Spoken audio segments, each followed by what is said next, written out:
L'apôtre Paul interdit aux femmes d'enseigner, parce qu'au 1er siècle, les femmes n'étaient généralement pas instruites.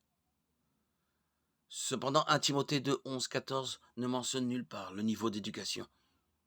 Si l'éducation était une qualification pour le ministère, alors la majorité des disciples de Jésus n'auraient pas été qualifiés. Une deuxième objection courante est que Paul n'a restreint que les femmes d'Éphèse d'enseigner les hommes. 1 Timothée a été écrit à Timothée, le pasteur de l'église d'Éphèse. Éphèse était connue pour son temple d'Artémis et les femmes étaient les autorités dans cette branche du paganisme. Par conséquent, selon la théorie, l'apôtre Paul ne faisait que réagir contre les coutumes dirigées par les femmes des idolâtres d'Éphèse, et l'Église devait être différente. Cependant, le livre de 1 Timothée ne mentionne nulle part Artémis, et Paul ne mentionne pas non plus la pratique courante des adorateurs d'Artémis, comme raison des restrictions imposées par la Bible. Cela pourrait faire référence aux maris et aux femmes.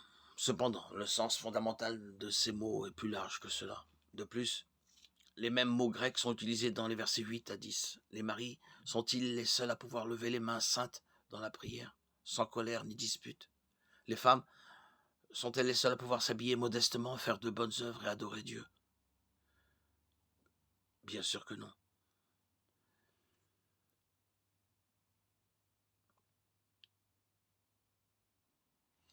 Rien dans le contexte n'indique que les versets 11, 14 se limitent aux maris et aux femmes. 1 Timothée 2, 11, 12. Paul ne fait référence qu'aux maris et aux femmes, et non aux hommes et aux femmes en général. Les mots grecs pour femme et homme dans 1 Timothée 2